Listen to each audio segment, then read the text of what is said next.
and a very good afternoon to you wherever you are joining us.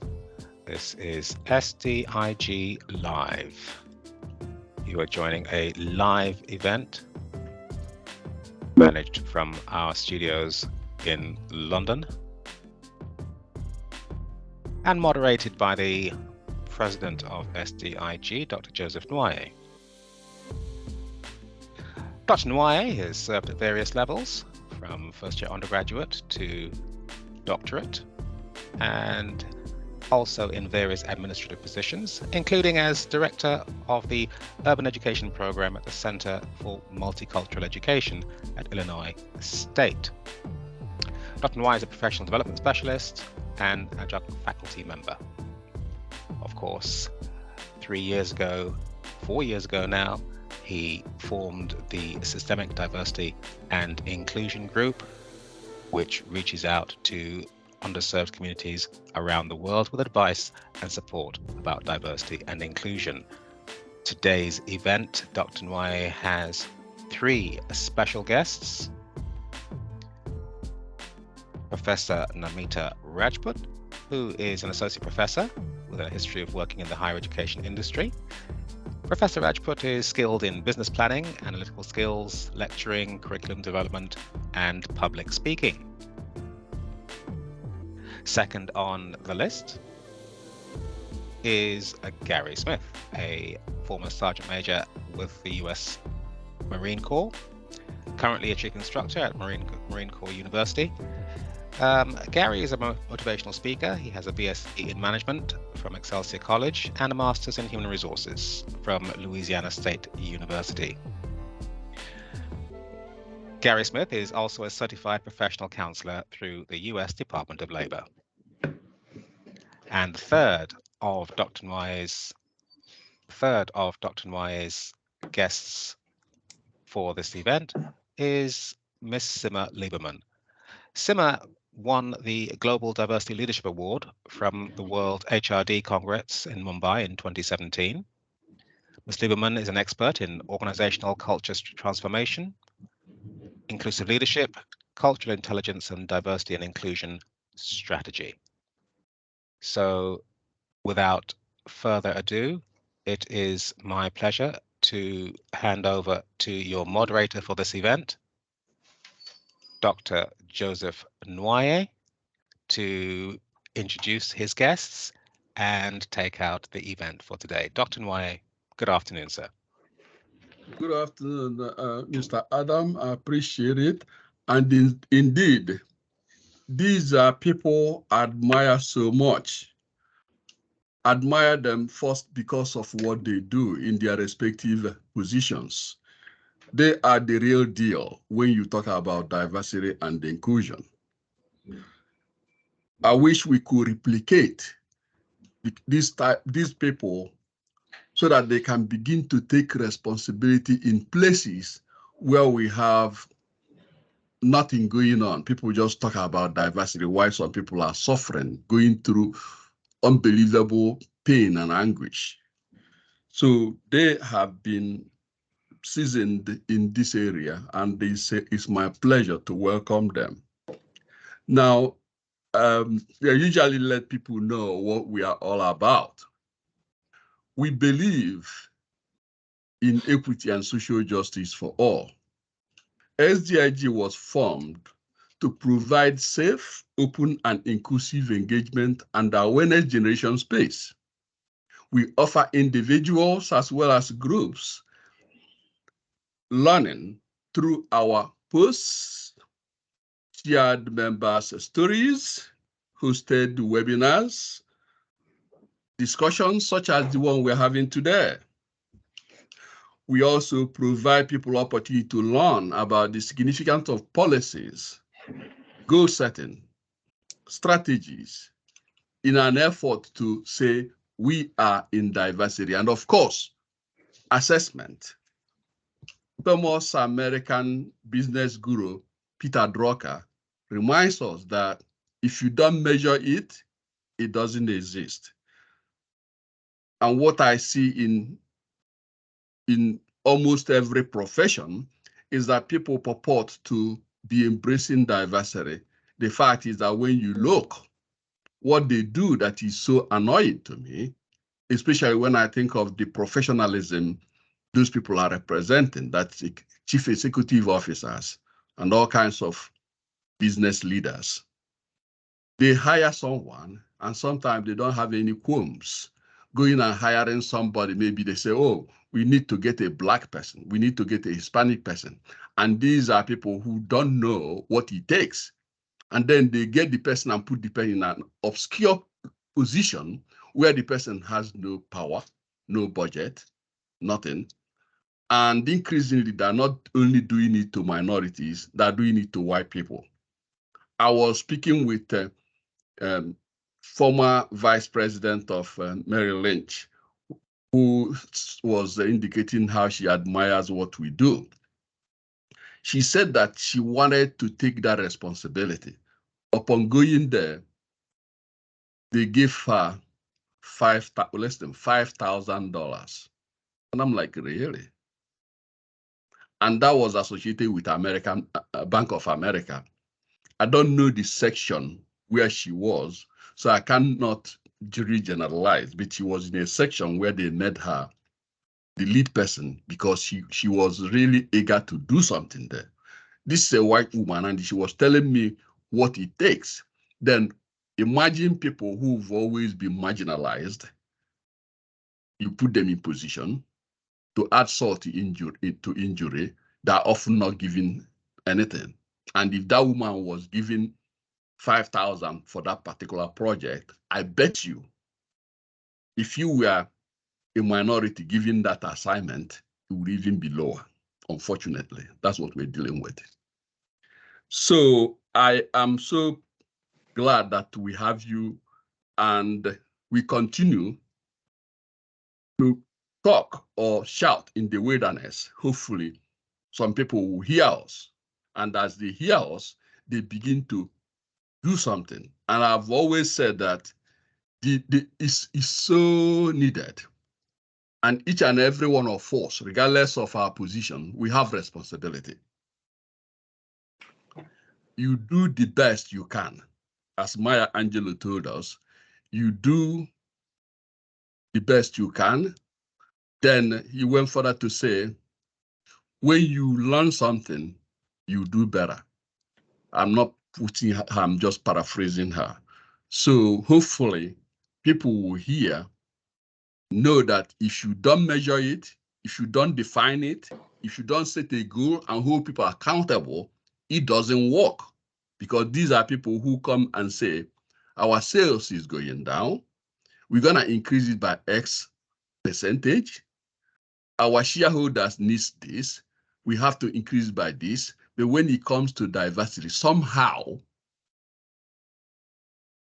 there's no clear goal, certainly no strategy. Nobody's held accountable.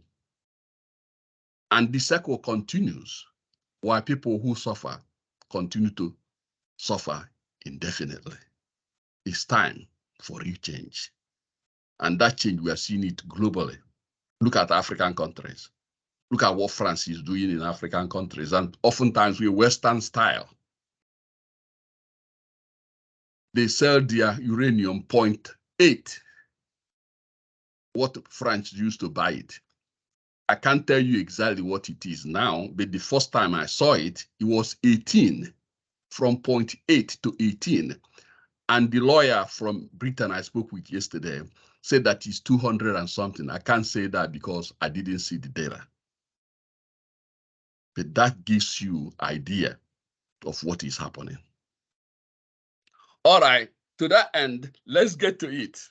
So my first question for this particular occasion is to have you sort of answer the first question where we asked, please prepare 3 to 7 minutes statement as to your work, or rather who you are, your work, and subsequently describe how your organization defines diversity, equity, and inclusion.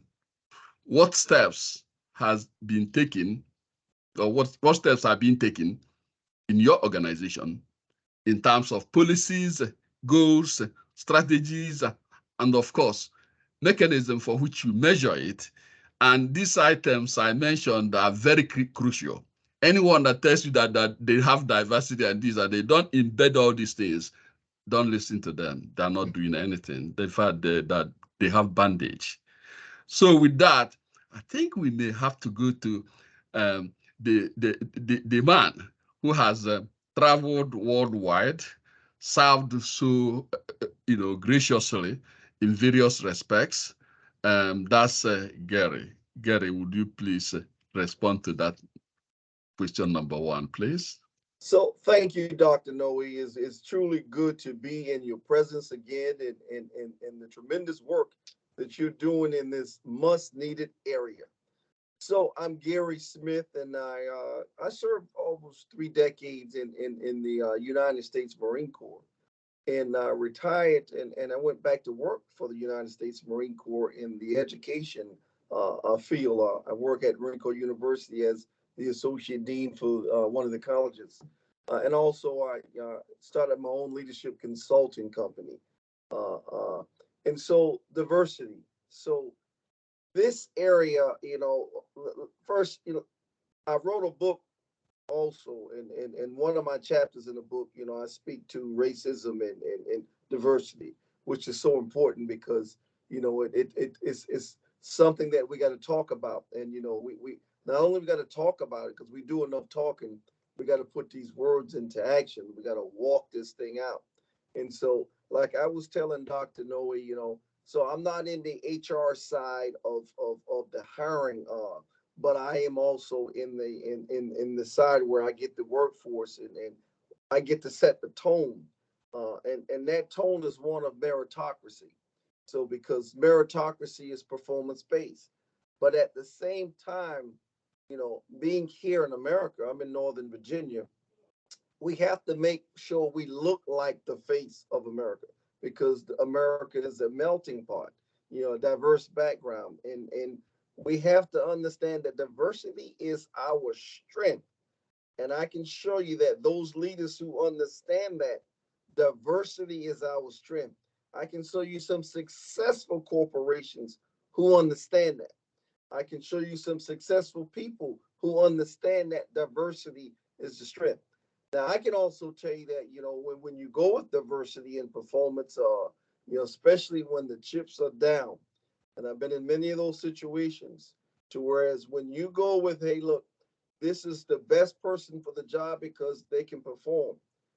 And at the same time, we took diversity into account because, we gave folks that traditionally wouldn't have an opportunity because a door, metaphorically speaking, wouldn't have not have been open for them. That where the door was open and we gave them an opportunity. And when the chips are down, they proved their mettle. And I like to think that the nation is great for it. And so in this struggle of diversity, what I try to do is being an African American man, I try to make sure I'm proficient and I try to make sure I'm walking and I'm emulating those things to show that, hey, as an African American man, that, hey, look, it's we can be knowledgeable. We are performers. And so that way I have to perform because I'm trying to pave the way for those that are coming behind me, the next generation. So if I don't perform, then I'm hurting them in essence. I have to be on my best game, but at the same time opening doors. Because I understand that I have an obligation. I got to be able to open some doors. Some doors, metaphorically speaking, that traditionally wouldn't be open. And if I can open a door for one person, that one person can make a tremendous impact in the tens, hundreds, and thousands of others. And so, I mean, I get that. I totally get that. And having served in the American military for 3 decades, 30 years, I came out of a place where I only lived with people that look like me.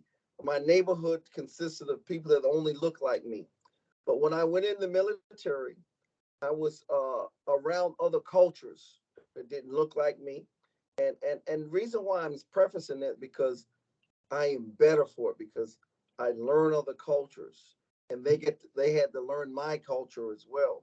And where there was differences of opinions, and some folks is like, you know what? All these years, I thought this meant that, and I thought you people did this, and by having that clarity of mind, that okay, you know what? I realized now, the man, I have been raised in an area that we were given false narratives, and it's so important, the meshing of the cultures, the tacit experience that I was able to glean from being in other cultures, working in other cultures, and understanding other cultures is so important. And I'll just stop right here and afford somebody else the opportunity. Thank you, Dr. Nwoye. Thank you so much. Thank you so much. That's really the type of things I believe is the only way to deal with issues of diversity. People cannot be what they don't know. Immersing yourself into not only your culture enables you to understand it, and getting to another culture and seeing not only from the window through which you saw that culture, but you see it from their cultural windows, enables you to know more, and be able to be more effective in really navigating our global community. So thank you very much for those comments. All right, we're gonna be heading to the professor. The professor, you need to really, in context of education, because you are right at the spot where we expect you to be shaping new minds, to shaping them so that the future, we don't have to be dealing with the type of nonsense, sorry about that we are dealing with today. So if you could tackle question number 1 for us, the same question, I will appreciate it. Yeah. First of all, my greetings and salutations to all. And thank you, Dr. Nwoye, for calling me on this dais so that I can share my views and my perspective as far as the diversity, inclusion, and higher education in Indian institutes are concerned. So, as a matter of fact, when you talk about the higher education, it plays a very pivotal role in shaping the future of individuals and society as a whole. And when you talk about the recent years, the importance of diversity and inclusion in this domain has actually gained, the significant attention. And recognizing and embracing the diversity in all its form, be it cultural, socio-economic, gender, ability. And it is very crucial for fostering a dynamic and inclusive learning environment. So, in the Indian context, I would say India is a diverse nation with a rich heritage, and we say that India is a world in itself. So, the promotion of diversity and inclusion in the higher education is not only a moral imperative, but also a key driver for social progress, innovation, and global competitiveness. So, when you talk about the promotion of the equal access to education in India is concerned, so we try and give the equal opportunities to all kind of students from their diverse backgrounds and circumstances, and we try and remove the barriers in terms of giving them equal opportunities, creating certain pathways for the underrepresented groups, such as economically weaker section. So we have recently introduced EWS, that is economically weaker section, scheduled caste, scheduled tribes, and then we have a special focus on the Kashmiri migrants, and we have special focus on the orphan students in the Indian education system. So we try and encompass and include all kind of students in giving the access to the quality education. So this brings about bridging the educational divide and creating a more inclusive society. Now, moving on to enriching learning experience, we try and include different teaching pedagogies also, like diverse pedagogies in terms of the people who are blind. So we incorporate certain important softwares where the screen reading, it is not possible for them for a screen reading. So there are special softwares which we try and introduce in every college wherein they can listen to the text. And similarly, the diversity in the higher education enriches the overall learning experience for the students interacting with the peer from diverse backgrounds. We have some cultural days in which we try and include diverse discussion groups where the critical thinking, empathy, open-mindedness, enabling students to develop a broader viewpoint is also they're exposed to. So this is one perspective. Then, of course, enhancing their innovation and problem solving. So we try and create inclusive learning environment in which we encourage the creativity and collaboration. So when the students from the diverse backgrounds, they come together, they bring unique experiences, ideas, and the knowledge. So we are there as a teaching faculty and enablers. We give them such kind of an ecosystem wherein they can, we can add fuel to the innovation and the problem solving. And also we give them some good environment for the research, and which has actually consistently shown that diverse teams, so there are a lot of empirical evidences to this impact, that if we create a diverse research group, the results are magnificent, and we find very good solutions to the complex problems if we foster the diversity and inclusion in the higher education institutes and the culture of innovation, which is driving the socio-economic growth. And definitely, the last perspective which I want to add here, that diversity and inclusion in the higher education also addresses the socio-cultural challenges which are very, very prevalent in the Indian society. So definitely it offers a platform to challenge such stereotypes, biases, and discriminatory practices. So if we nurture the inclusive environment, universities can actually create the safe places for dialogue, promote social harmony, and dismantle that systemic barriers. And it also empowers the student to become the agent of change, actively challenging the social norms and advocating the equity and justice in society. So what we actually practice is we have a real-time talk, we exchange the ideas. So, if you talk about my own class, I have about more than 10 states which are from where the students are coming in. So we actually have last 15 minutes dialogue in which they actually talk about some cultural talks and about their heritage, about their issues, about their problems, about their perspective on a particular issue. So we actually have a very good solution to a problem at the end of the class. So this is we actually practice in the classroom and cultivate the global perspective, preparing the students for the global careers. And not only the Indian students, we attract the international students also in the process of cultural exchange, which makes the diversity, even more diverse. So thank you, Doctor. Thank That you was very much. Thank you very much. I'm proud that we have somebody like you shedding light and guiding them to avoid the type of frustration some of us who are really reading or experiencing or seeing other people experience discriminatory practices in the society. So I urge you to continue that path. I appreciate it. All right, Simma, we're gonna come to you. Yeah. Hi, I'm Simma Liebermann, and I'm coming to you from Berkeley, California. I help leaders create inclusive work cultures where everyone loves to do their best work. I have been doing this for over 30 years, and I help leaders actually work on themselves, because inclusion really has to start from inside. Oftentimes, people will take a class in inclusion and they'll have some actions that they could take, but to be inclusive, it really is a mindset.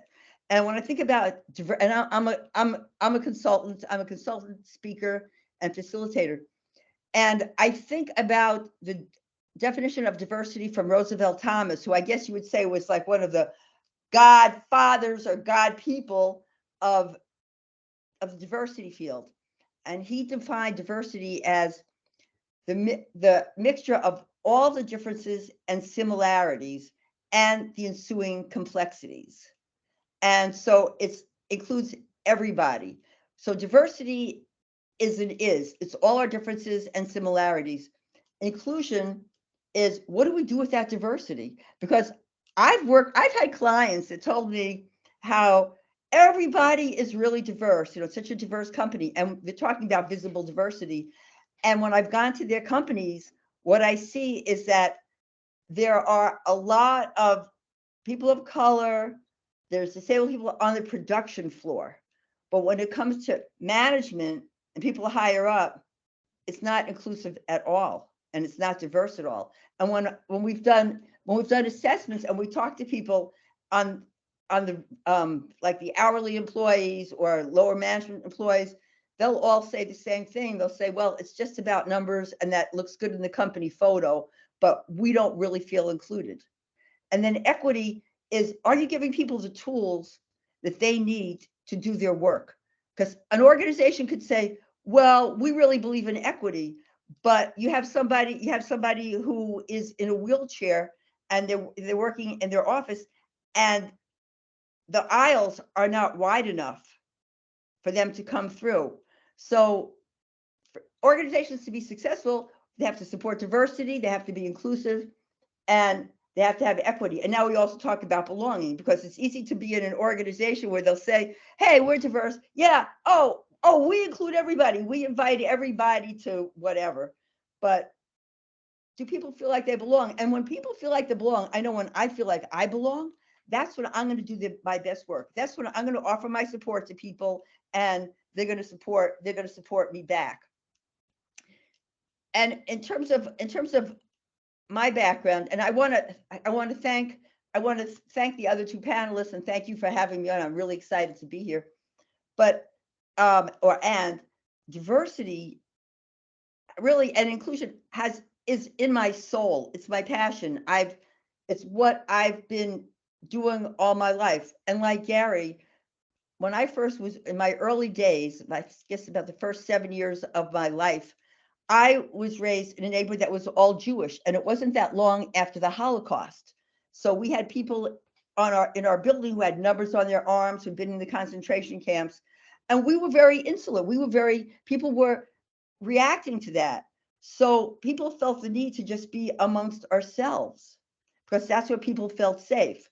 But when I was 8 years old, I was in synagogue with my father on the holiest day of the year, Yom Kippur, when all of a sudden our synagogue got attacked by these young boys who started calling us names, throwing stuff at us, breaking the window at the synagogue. I was terrified. I was so scared.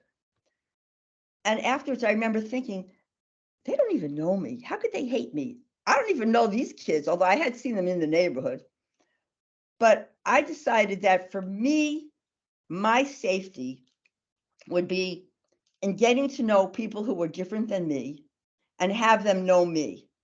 And I also realized that my safety would be uniting. And I was really a kid. I'm talking about these concepts now, but I don't know how I phrased it then.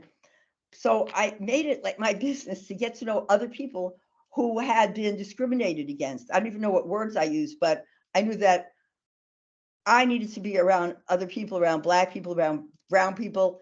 And I made it, and that became my life. That became my life. And I was involved early on in civil rights. When I was 9 years old, I was walking on picket lines.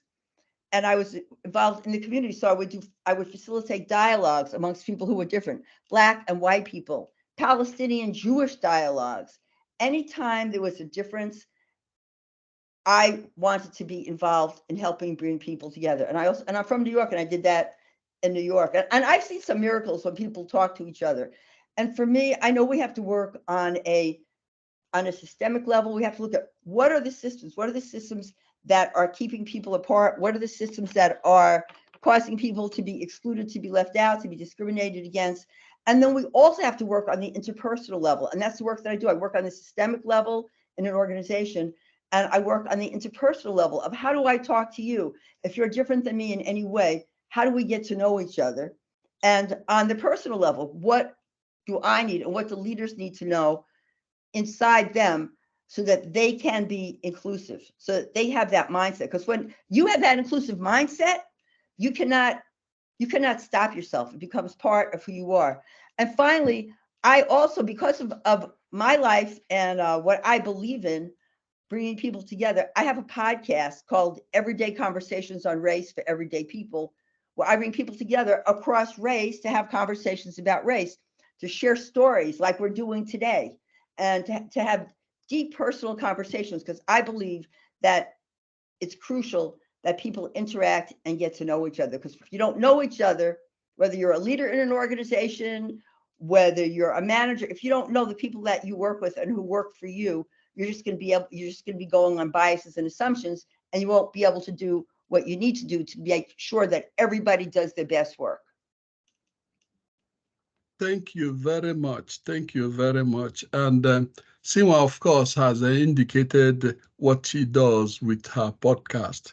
But it's a privilege for me to make some comments based on what she said about the higher up or lower level staff. I recall a class I had. One of my students, a doctoral student by name Washington, I've forgotten his first name. We were in the class, and all of a sudden he left and came back. He went to use bathroom, I presume. And upon coming back, he told me that as he went out, a girl, whether it's a freshman or sophomore, I don't recall, stopped him and said, hey, there's no toilet tissue in the bathroom. So by implication, her view was that Washington was gonna be cleaning bathroom and giving her toilet tissue.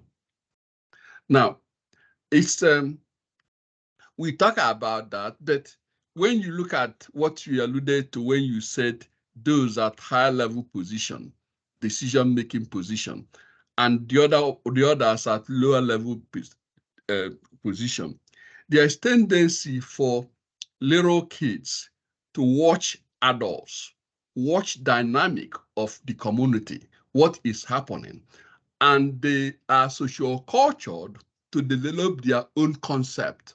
And when they see that lower level of people at a certain location, that gives them the impetus to assume that by extension, it applies everywhere. And that's how I interpreted that woman asking. So you'd have to see Washington, neatly dressed, very articulate. In fact, he was one of the most articulate people in my class then. And someone was demeaning him. And he just came and laughing. I'm like, wow, it's good that God created people who can laugh through difficult issues. I probably wouldn't be the type that will laugh. Maybe because of what I've read, what I've experienced that had happened to people, that cumulatively shaped how I may react to those type of things. So thank you so much for highlighting those things. Similarly, when we talk about school, you see some schools today where we send professional teachers with big certificates, master's degree from big name schools. In other words, if big name schools that purport to be the best will get teachers who will go to the classroom on the first day, they determine who will do well and who will not do well. And usually it's based on race. There's something wrong with that certificate. Or, I may even argue, there's something wrong with that school system that nurtured and gave that person the certificate. So I'm so glad with what you are doing. Again, the last thing I want to say to that before we're going to come to you again, Simma, with another question, is when you talked about individuals. We should be looking at us as individuals. System is there. We cannot change the whole system because the system has been social cultured and the dynamics, we cannot change it overnight. But as individuals, we can do something and that could ripple. So I will urge you, do what you can within yourself and do what you can to influence the bigger society. So by so doing, hopefully, some people will emulate your footsteps and that could equally ripple for a better tomorrow. All right, Simma, I'm coming back to you. And what I wanted to ask you here, based on all the things you said, is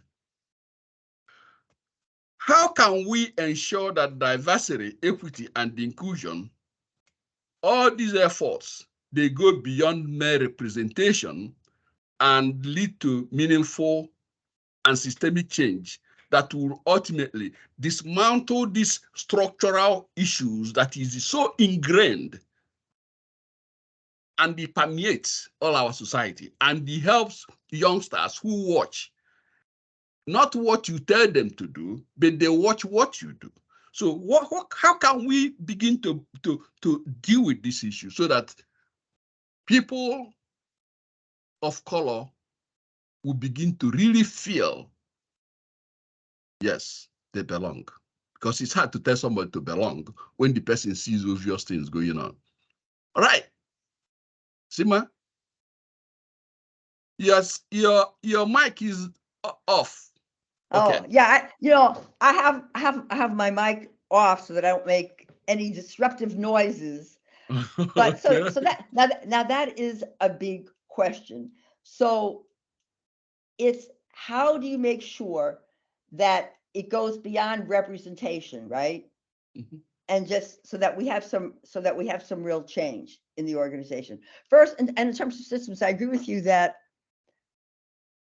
there are some people who will say, well, we should only work on a systemic level, but who makes the systems? People make systems, and people make systems. People can tear down those systems or change those systems. And I mean, there's so much that we need to do to go beyond representation. One is we have to understand the system that creates that makes people think that, oh, representation is fine. Because I've had people who will say, this same organization I was talking about earlier, they said, well, we're diverse. And then they acknowledge, they said, if you look at the lower level, it's very diverse, but it's just not that diverse as we get higher. And then they had some excuse.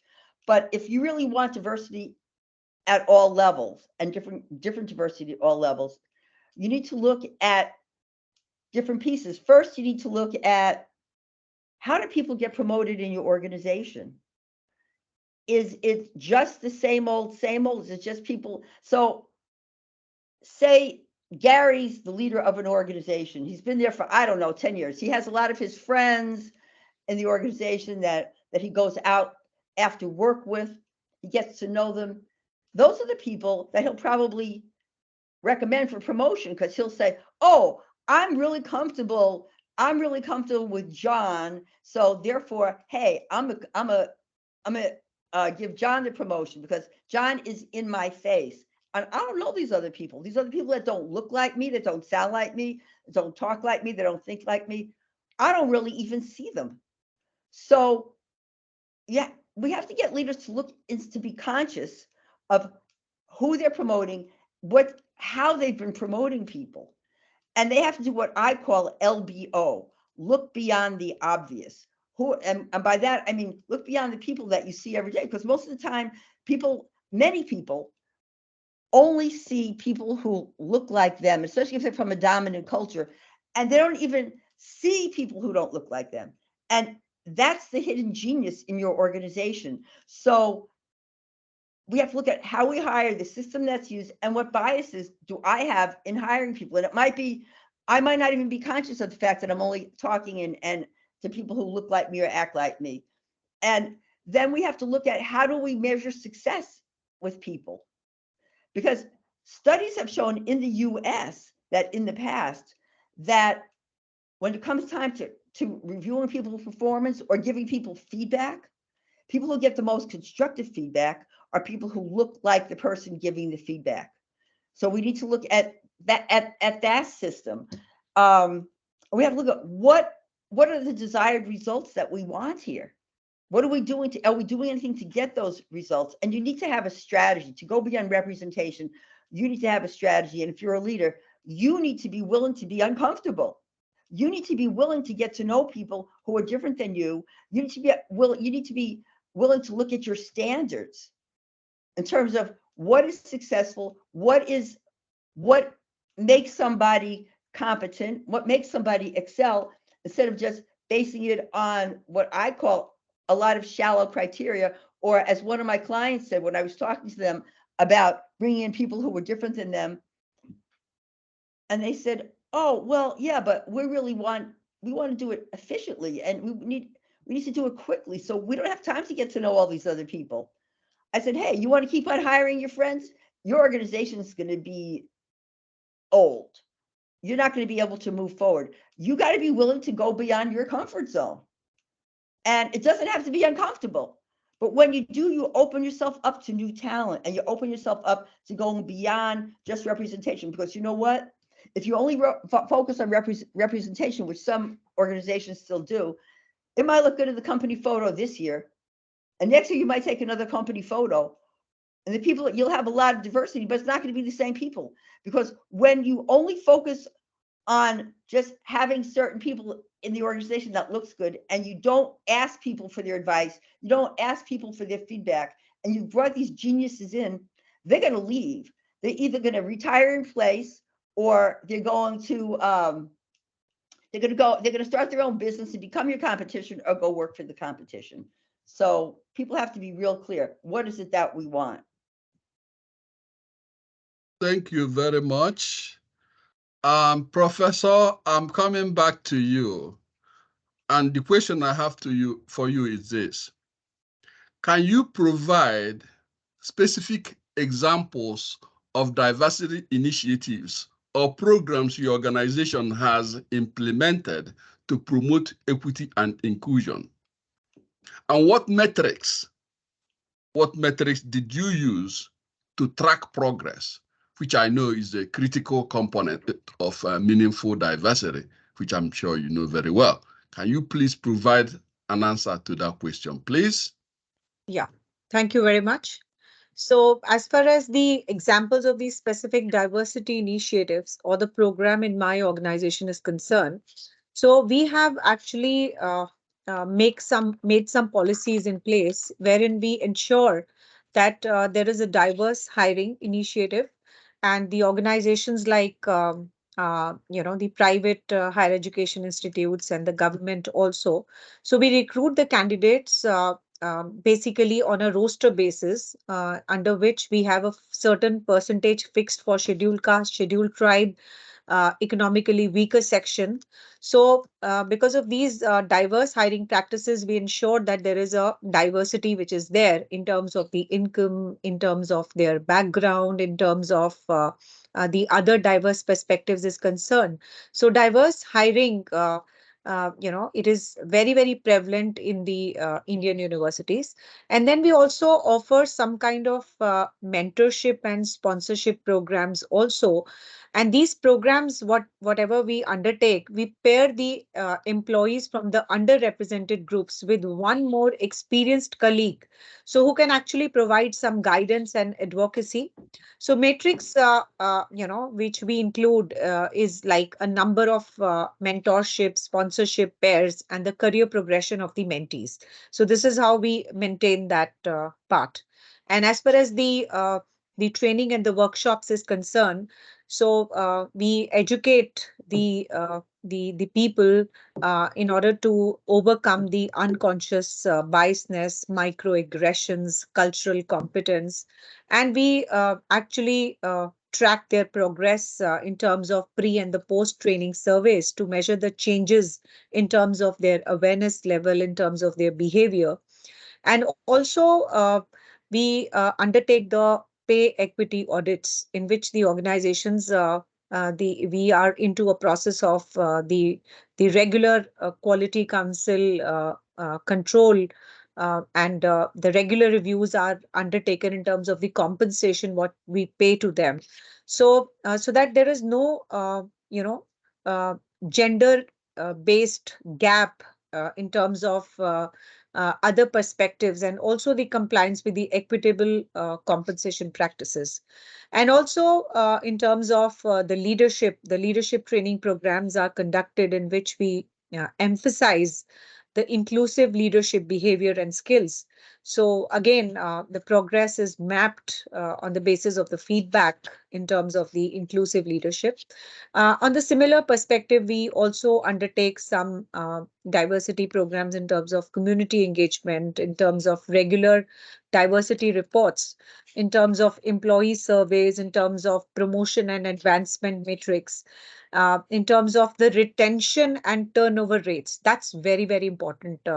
We monitor, and there is a framework of accreditation of the Indian universities. We call it as National Board of Accreditation and National Assessment and Accreditation Council.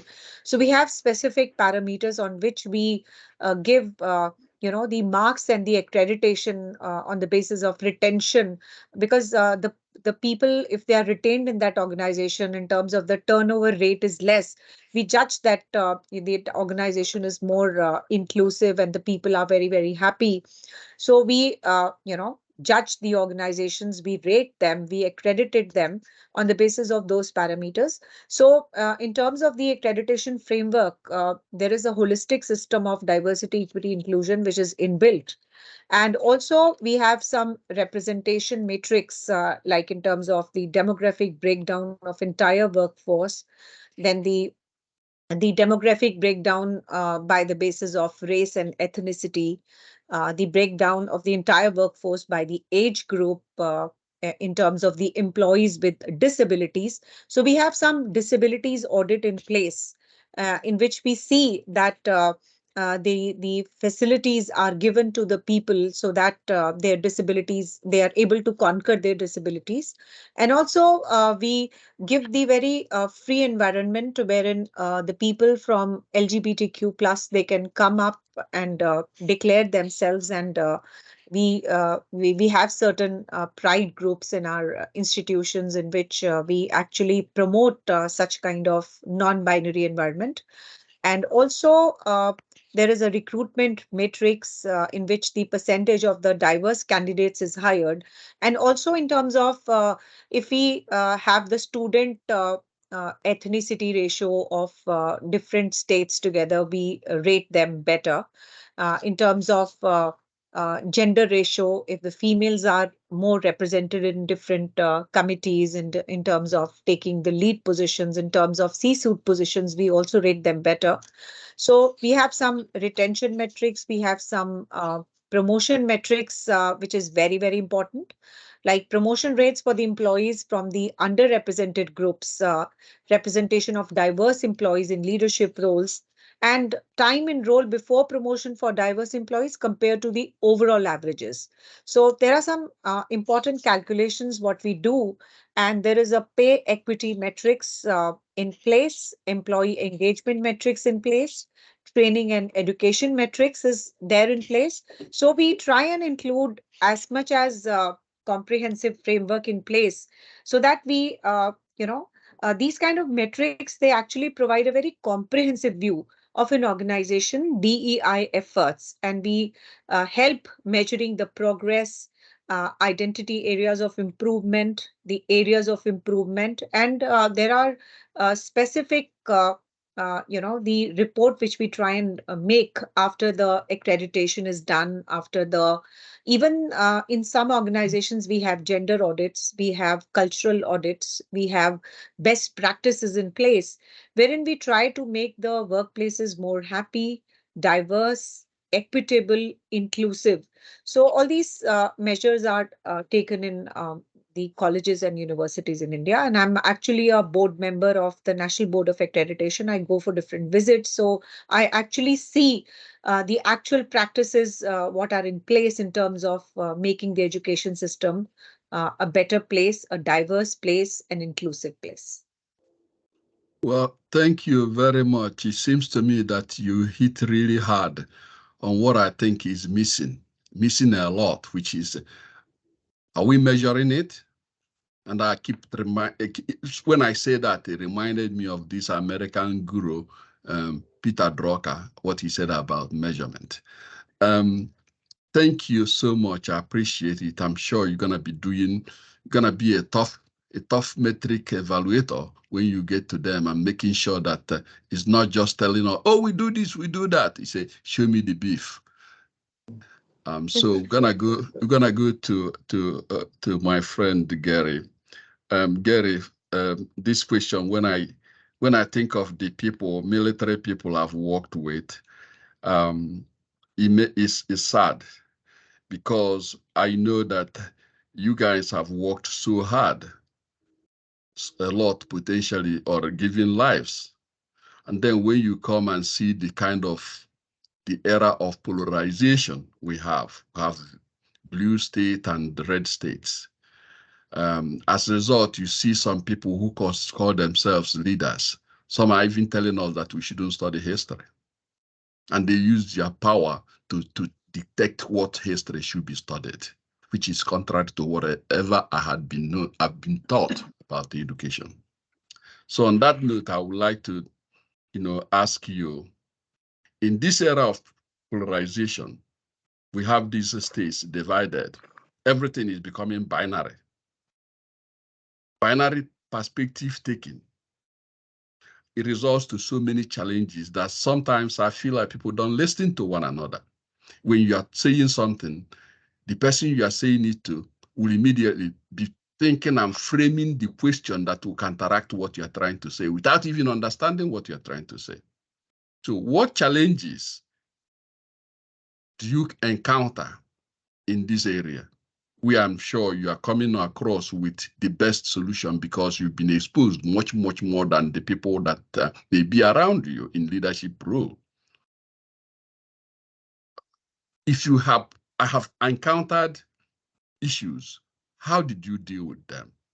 In other words, how did you address them? And how would you suggest that other people deal with those kind of issues? So phenomenal question. And so we are living in a polarized environment. We're living in a polarized society. We're living in a polarized world to whereas wrong is being normalized. But we know wrong is wrong. And so, but there are some folks who I refer to as great women and men who have credibility. And so these folks, because this generation, we got to make sure that this younger generation is trained. We got to educate them because it's not so much in the younger generation, because the younger generation they believe in a lot of unity. They believe in colorless, but is the older generation that for some reason just have gotten so polarized and so we got to have buy-in and we got to have training. Now, let me share a quick story on the importance of getting dinosaurs to change their mindsets. So you had three people. One was a drunkard, one was a priest, and the other was a police officer. So you had a guy who was looking for directions. He was trying to find directions to the big brown building. So he walks up and he asks this drunkard, "Sir, can you give me directions to the big brown building?" And the drunkard, haphazardly, "Sure, I can give you directions to the big brown building." The drunkard said, "Yes, you have to walk 3 blocks up, turn right to Smith's Winery, and look up and you'll see the big brown building. And then walk 3 steps, 3 blocks up and turn left. And then you see Smith's ABC package store. You look up and you see the big brown building." So the guy, he walks up, did the directions, but he still was lost. He ran into the police officer. Said, "Mr. Officer, I'm trying to get directions to the big brown building. Can you help me?" Force the police officer? Sir, absolutely. All you need to do is you're going to turn right, walk 3 blocks up, and look up to City Hall. And then from there, you walk 3 more blocks up and turn left. And then you see the Attorney General's building, and look up, and there you will see the big brown building. He did that, and he still was lost. Then he ran into the priest. He said, Father, I'm trying to find directions to the big brown building. Can you help me? The father said, sure, my son. All you have to do is simply turn right, walk up 3 blocks, and you see the cathedral. Look up, and you'll see the big brown building. And then walk 3 more blocks up, turn left, and then you'll see the synagogue. And right behind it, you'll see the big brown building. Now, what did just happen? This guy was lost and he wanted directions. Now, he wanted directions to the big brown building, but he asked the police officer. The police officer gave directions based upon his experience. The drunk gave him directions based upon his experience. The priest gave him directions based upon his experience because they gave him landmarks which was based upon their experience. That's diversity. Now, getting the dinosaurs to see that diversity, people see different things based upon cultures. Not necessarily wrong, but how do we infuse them into one, to becoming one, the greater good, the greater good, the greater good. And, we have so many monuments that serve as the greater good, the Statue of Liberty. That should be a unified front for all things. How do we employ our people to understand that? Let's get beyond, marginalizing, polarizing red states and blue states. But what's good for the United States if you are in America? What's good for Africa if you are in Africa? What's good for Europe if you're in Europe? What's good for India if you're in India? The world, humanity in the world, we all getting along. So buy-in and credibility. We got folks that are credible, but they must take a stance. Now, I can affect the area that I'm in, the people that I'm around every day. And I do. I talk what's right, what's good for humanity. Bring out our strengths, being diversified, because we have some talented people from all walks that we just have to open some doors for them. And so that's my take on it. That was excellent, Gary. I'm going to tell that story. I hope you don't mind. Absolutely. Wow. All right. Thank you so much. I can tell you that time is really flying. So because of the timing and the fact that we're just going to continue, you're going to summarize this thing, and hopefully those, eloquent discussion that are deep would give people opportunity to see possible things that they can do as individuals, not as community or society this time, as individuals who are credible and committed to the cause of equity and social justice. It's interesting when you were mentioning different parts of the world. My view is that if we were to be first, principled, honest in what we are saying, and follow consistent way to deal with issues, all these issues we have in the world, we shouldn't have them. Not at all. But to that, we're going to leave that for another day. So we're going to go to Simma. Simma, could you give us a concluding remark so that we can round up this particular session? Well, I would say in terms of diversity, equity, and inclusion, and what individuals can do is don't be quiet. Be willing to be uncomfortable. And it's crucial, like I said, to engage in conversations with people who are different than you. If you don't know anybody who's different than you, attend some programs about different cultures. Go online, go on Zoom, interact with people. Because it's in the sharing of stories, like Gary was sharing his stories. it's in the sharing of stories that people get to know each other and are able to have some empathy for each other.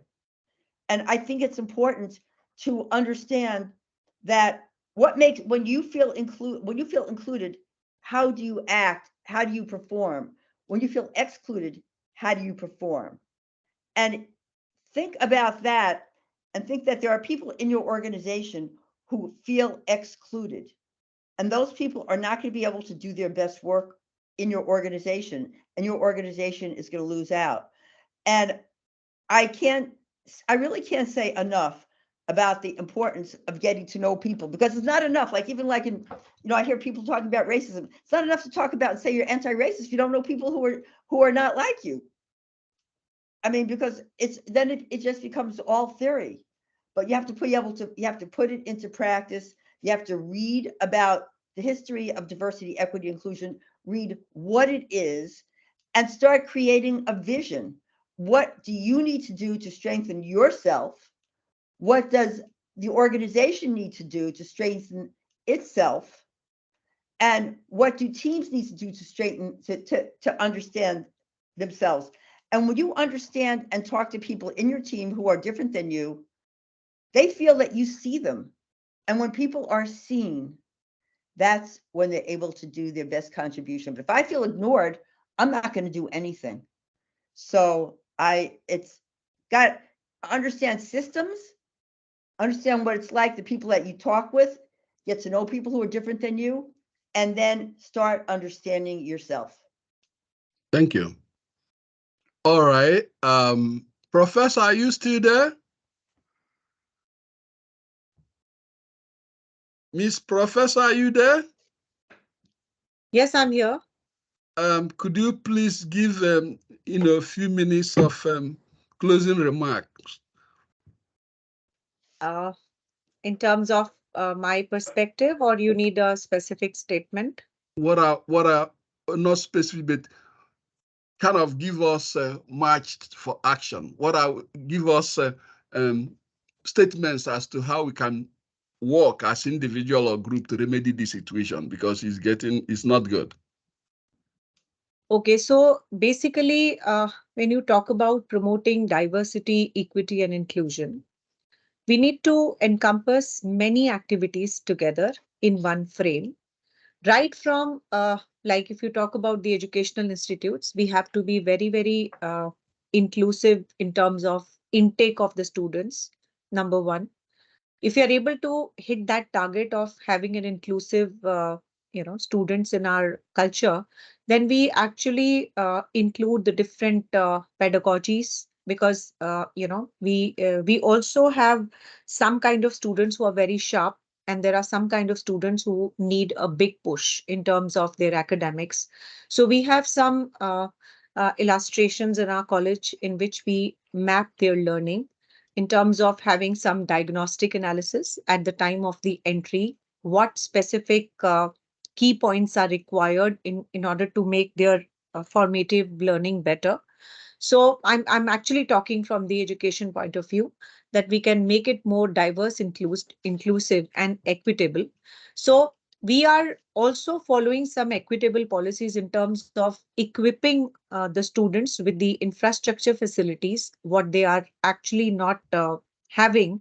So some kind of corrective measures, some type of having some add-on lectures, like they are not good in say the analytical part. So we try and engage some special lectures for them, so that they are well equipped in terms of their reflective thinking, critical thinking, and other new pedagogies we try to put in place. And we are able to come out with the best results. So, and also in terms of equipping our faculty, so we undertake those faculty development programs to tackle with the diversity, equity, inclusion issues. Not because, what I have observed is that there is a cultural biasness, which is quite prevalent in the higher education institutes. And we are also driven by the consumption of the data and the reports and the statistics which comes our way. So, we have to be very, very critical in terms of consuming of that data also, because sometimes the data is collected in some other perspective and we are using in some other perspective. So as a matter of fact, we have to be very calculative in terms of taking that data into our framework and make some good policies in place so that we are able to educate the students in a very inclusive way, and that's a way forward for them. Thank you so much. Thank you so much.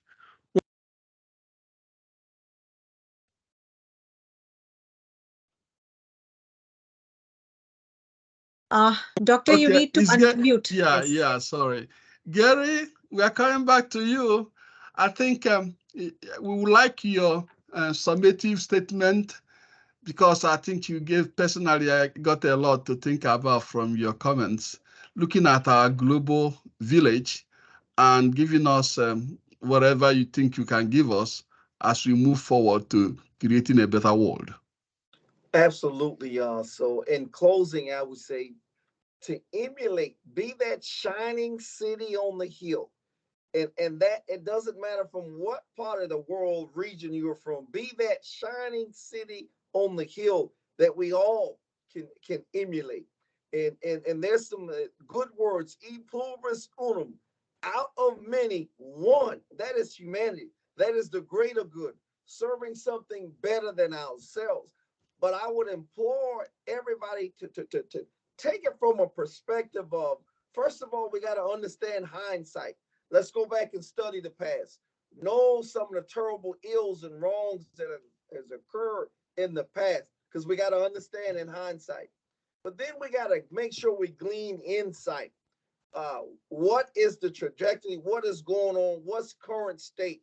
The polarization. We got to understand that, because we got to fix a lot of the ill-sided polarization that we're dealing with. But moving forward, because we got to have a plan, because when the people don't have a plan, they perish. We got to lead in foresight.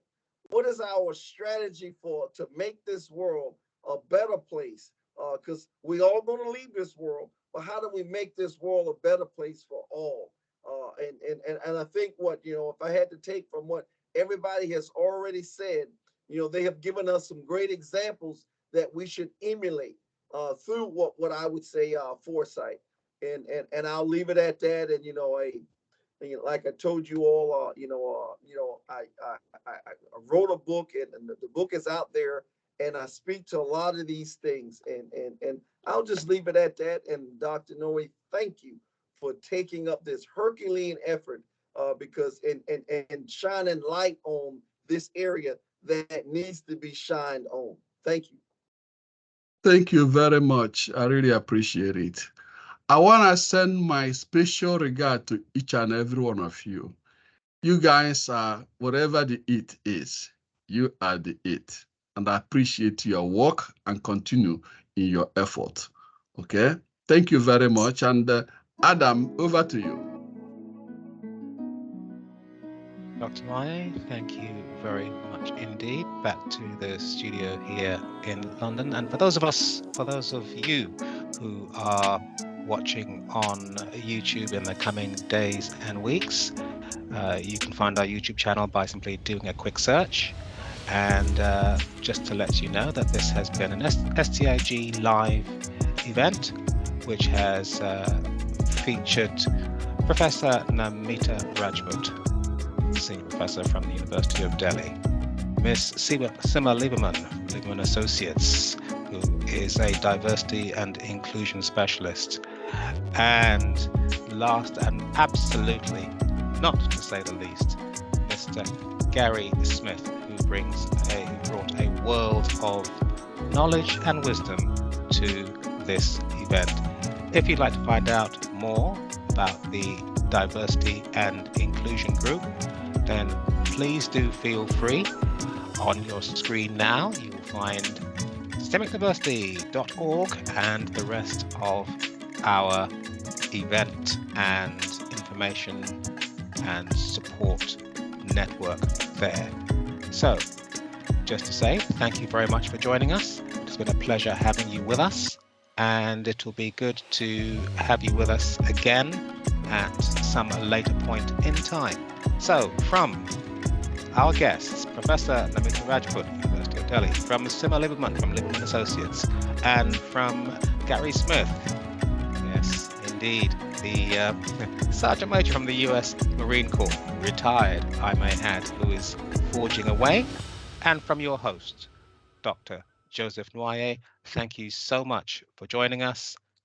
If you wish to stay, if you're in the live audience and ask a few questions, do feel free. This has been SDIG Live from Maryland and from London. Thank you for your time.